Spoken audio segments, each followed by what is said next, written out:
Hello and welcome back to another factoring video. In this video, we're going to learn how to factor a difference of squares. Now, a difference of squares is exactly what it sounds like. It is a binomial, that is a two-termed polynomial, where we're taking a difference, so subtracting, two perfect squares. So in this example, right, we have x squared, a perfect square, and 16 is, of course, 4 squared, so another perfect square. And again, it only works for the difference. It's right in the name, difference of squares. Now, once you've identified that your binomial is a difference of squares, factoring it is pretty straightforward. It's going to factor into a product of two binomials that look very similar.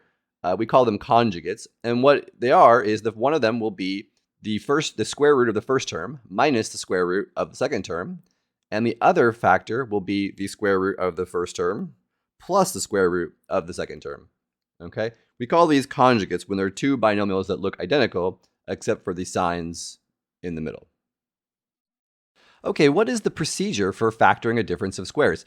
Well, when you have any polynomial, your first step should always be to factor out the greatest common factor. Now, if you have a binomial, so two-term polynomial again, and you factor out the GCF, is each term a perfect square? Okay, if it is, then you want to use the difference of squares procedure here. So once you've identified a difference of squares, you simply write each term as a perfect square. So identify what's the square root of each term.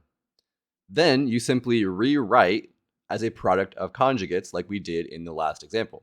Last up, you can check. You can simply take your product of conjugates, multiply them out, distribute, see did you end up with what you started with. And that's it. Let's do an example. Here we have a binomial, two terms. The greatest common factor of these two terms is 1, right? A squared and 16 don't have any factors in common. So the next step is, do we have a difference of squares? Well, we have a squared, and of course 16 is 4 squared, so yes, this is a difference of squares. And so what you can do is you can simply rewrite this. So a squared is just a squared. It's already written as something squared. And then 16 is 4 squared. So you can write it as 4 squared. And now you can see what the two terms in each conjugate should be. So what you do now is you simply write it as a product of the conjugate. So it's going to be a minus 4, and the second one will be the same thing but with a plus, so a plus 4. And that's it. You can check your work by multiplying a minus 4 times a plus 4 and seeing, do you get back to a squared minus 16? Let's try another example. So here we have a binomial. The first step should always be factor out the greatest common factor. So if we look at these two terms, though, they have no factors in common, right? 81 and 100 certainly don't have any common factors, and b squared and c squared do not have any common factors. So the next step is, can we identify each term as a perfect square? And the answer is yes, because 81 is 9 squared. So the first term can be written as 9 squared b squared. And 100 is, of course, 10 squared. So we can write this as 10 squared c squared.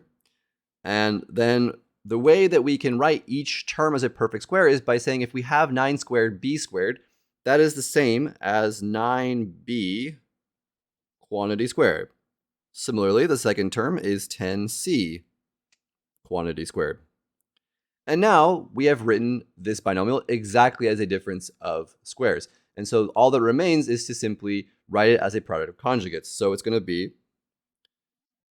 9b, the square root of the first term, minus 10c, the square root of the second term, and then write the conjugate of that. So it's going to be 9b plus 10c.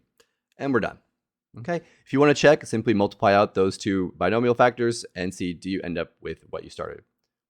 All right, example 3. So here we have a binomial. Now, if we look at this, we definitely have factors in common between the two terms.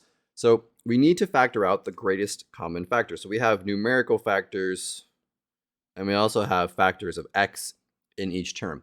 Now, the greatest common factor of 32 and 50, right? The greatest integer that can divide both evenly. In this case, it's going to be 2. So we factor out a 2. And then since each term has a common factor of x, right? What is the largest power of x that's in both? The largest power of x in both is 1.